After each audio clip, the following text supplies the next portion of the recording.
Next topic जो है वो है जेके फ्लिप फ्लॉप। तो बेसिकली एसआर फ्लिप फ्लॉप में भी आपके पास दो ही इनपुट्स हैं, जेके फ्लिप फ्लॉप में भी आपके पास दो ही इनपुट्स हैं। तो इनमें डिफरेंस क्या है? तो बेसिकली आपके पास जो एसआर फ्लिप फ्लॉप में एक केस अकर होता था जब आपके पास एस और आर दोनों वन होते थे, और वो वाला केस आपके पास कॉन्ट्राडिक्टरी केस बन जाता था जिसको आप यूज़ नहीं कर सकते थे। तो जेके फ्लिप फ्लॉप बेसिकली उसी वो जो वन वन वाला आपके पास केस था, जैसे ये है जो जिसको आप यूज़ नहीं करते थे, बेसिकली उसी पर्पज़ के लिए यूज़ किया जाता है। ये इसके कॉन्ट्राडिक्शन के प्रॉब्लम को रिजॉल्व करता है। तो मेन डिफरेंस बेसिकली आपके पास एसआर और जीके में यही है कि ये जो उसका नॉट यूज केस है उसको वो रिजॉल्व करता है। तो इसके लिए आपके पास सर्किट वही वाला है जो आपके पास आपके एसआर फ्लिप फ्लॉप में था। अब एसआर की जगह आपके पास जे और के की इनपुट्स आ रही है, बट साथ में एक और चेंज ये आया है, एक एडिशनल थर्ड इनपुट आ गई है। उसने क्या किया है, जो क्यू का इनपुट है उसको उसने क्या किया है, के जो आपके पास नैंड है उसको दिया है, और क्यू बार का जो आपके पास आउटपुट है उसको जे के नैंड को एज अ इनपुट दिया है। तो इसके सर्किट में ये चीज़ है, बाकी सब कुछ सेम है, एक थर्ड इनपुट उसने मज़ीद ऐड की है एज यू कैन सी। अब बेसिकली एस आर और जे के में बाकी के जो ये सारे केसेस हैं जहाँ पे आपका क्लॉक ज़ीरो है, या फिर आपके पास एस आर क्लॉक वन है और एस आर जो आपके पास ज़ीरो वन है या वन ज़ीरो है, ये वाले सब केसेस में आपके पास जो रिजल्ट आता है वो सेम आता है। यहाँ पर आपके पास आपके वन वन में डिफरेंस आता है जो आपके पास ये रिजॉल्व करता है। तो ये बाकी के ऊपर के जो केसेस है वो हमारा कंसर्न नहीं है, हम ऑलरेडी इसको कर चुके हैं। यहाँ पर भी सेम आप करना चाहो तो आप कर सकते हो, लेकिन मेरा जो मेन फोकस है वो इस केस के ऊपर है जो आपका नॉट यूज है, जिसके लिए आपको जे के फ्लिप फ्लॉप बनाया गया। तो बेसिकली आपके पास जब जे और के दोनों वन वन हैं, क्लॉक भी बेसिकली आपके पास वन है, तो आपके पास कोई प्रीवियस स्टेट तो दी नहीं हुई क्यू और क्यू बार। तो उसके लिए वो क्या करता है कि एज्यूम कर लेता है कि अगर आप क्यू को ज़ीरो लो और क्यू बार को वन लो, आप एज्यूम कर सकते हो क्यू बार को भी आप ज़ीरो ले सकते हो, क्यू को आप वन ले सकते हो, ये आपका अपना कॉल है। मैंने क्यू को ज़ीरो लिया है और क्यू बार को वन लिया है। तो अब देखते हैं कि ये कैसे वर्क करता है। फॉर एग्जांपल ये मैंने जब इसको फर्स्ट टाइम में ज़ीरो लिया तो एक इनपुट तो के की वन ही आ रही है, जे और के इसके दोनों केसेस में वन है, क्लॉक भी आपके पास वन है, और ये वाली क्यू को अगर मैं ज़ीरो ले रही हूँ तो ये आपके पास ज़ीरो जा रहा है, और इसको मैं वन ले रही हूँ तो ये आपके पास वन जा रहा है। अब ये नैंड गेट है, एंड गेट को अगर आप तीनों वंस देते हो तो आपके पास वन आता है, और क्योंकि उसका निगेशन है तो वन का निगेशन आपके पास क्या हो जाएगा, ज़ीरो, तो इसका आउटपुट आपके पास आता है ज़ीरो। सेम इसी तरीके से करते हैं। तो आपके पास यहाँ पर कोई एक भी ज़ीरो आ जाए तो आपके पास दो टू वंस हैं, और एक जो ज़ीरो हमने क्यू को इक्वल्स टू ज़ीरो रखा है, तो कोई एक भी ज़ीरो आ जाए तो एंड में वो हमें आपके पास रिजल्ट होता है ज़ीरो। अब उसके ऊपर आपके पास निगेशन है, तो निगेशन होने की वजह से वो कहाँ क्या रिजल्ट करेगा, आपके पास वन रिजल्ट करेगा। ठीक है, अब हम इसको दे के देखते हैं। यहाँ पर हमारे पास इनपुट क्या थी, ज़ीरो। ज़ीरो वन वन का जो आउटपुट होता है वो क्या होता है आपके पास ज़ीरो, क्योंकि एंड उसका ज़ीरो बनता है। ज़ीरो का निगेशन अगर आप करते हो, ये बेसिकली मैं नैंड गेट का, अगर आपके पास ट्रुथ टेबल होगा तो आप इसको मज़ीद अच्छे से अंडरस्टैंड कर पाओगे। ट्रुथ टेबल नहीं है तो इसलिए मैं इसको वन बाय वन रिजॉल्व कर रही हूँ कि ज़ीरो और वन अगर आप इनपुट देते हो एंड को तो वो आपको रिजल्ट करता है ज़ीरो में। अब ज़ीरो का के ऊपर अगर आप निगेशन अप्लाई करते हो तो आपके पास रिजल्ट क्या आता है, वन।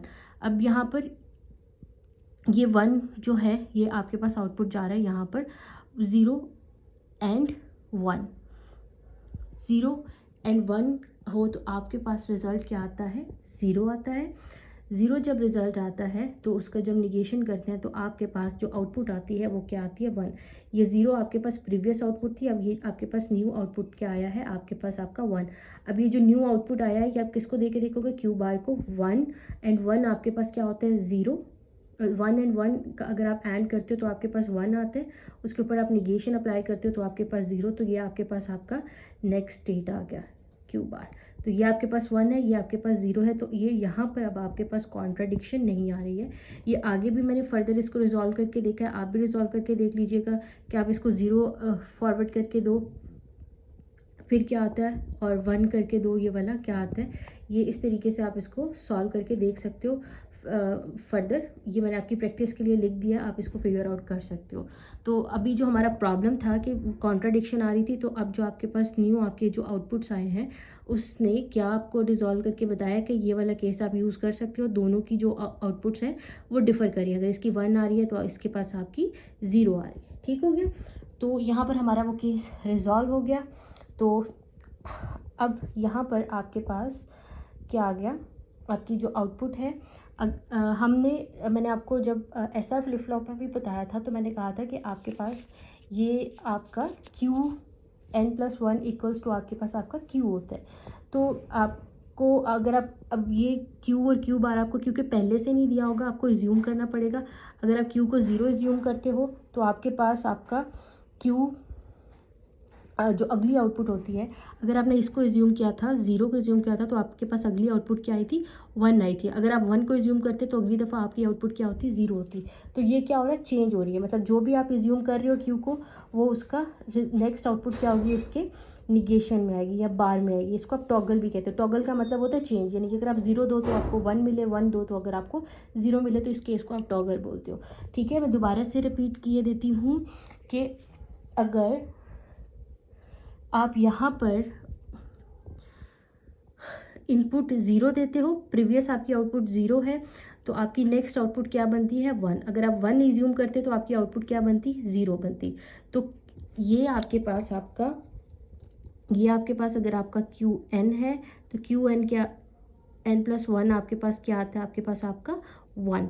तो बेसिकली यही वो चीज़ कह रहा है कि अगर आप उसको 0 देते हो तो Qn+1 क्या आएगा, 1 आएगा। अगर आप इसको 1 इज्यूम करते तो यहाँ पर आपके पास जो रिजल्ट आता Qn+1 वो 0 आता। तो यानी कि जो भी आप Q दोगे, उसका जो नेक्स्ट स्टेट होगा वो उसके क्या होगा, कंप्लीमेंट होगा। ठीक है, 0 है तो 1, 1 है तो 0। दैट्स वाई उसने यहाँ पर Qn का बार लिया। इसको आप टॉगल भी बोलते हो। अब आपके पास ट्रूथ टेबल आ गया, बाकी सारे सेम है। इसे आप बना सकते हो अपना करैक्टरिस्टिक टेबल, और इसके साथ साथ आप अपना एक्साइटेशन टेबल भी बना सकते हो। करैक्टरिस्टिक टेबल बना के देख लेते हैं। जे के और Qn आपके पास जब आपके पास जे और के दोनों 0 हैं तो आपके पास यहाँ पर Qn आ रहा है। Qn में भी हमारे पास क्या, यानी कि प्रीवियस स्टेट में भी हमारे पास क्या है, 0। तो यहाँ पर एज इट इज़ आप 0 लिख दोगे। जब आपके पास जे और के 0, 1 है तो आपके पास आउटपुट आ रहा है 0। यहाँ पर भी 0 आ गया। जब आपके पास जे और के 1 और 0 आ रहे हैं तो आपके पास आउटपुट क्या है, 1। दैट्स वाई 1 आ गया।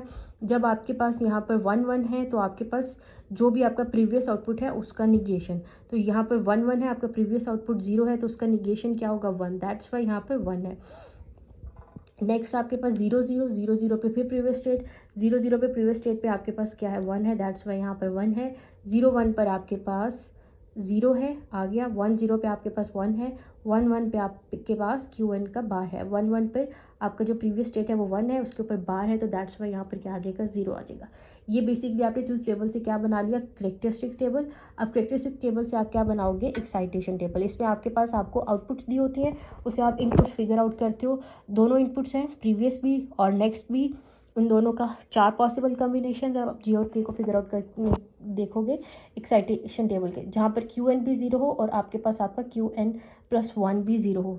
Qn भी 0 आपका यहाँ पर है, यहाँ पर है, ये दोनों केसेस बनते हैं। यहाँ पर J की वैल्यू दोनों केसेस में सेम है और K की वैल्यू डिफर कर रही है दोनों में। दैट्स वाई K के लिए आप क्या कर दोगे, डोंट केयर, और J आपके पास क्या हो जाएगा, आपका 0।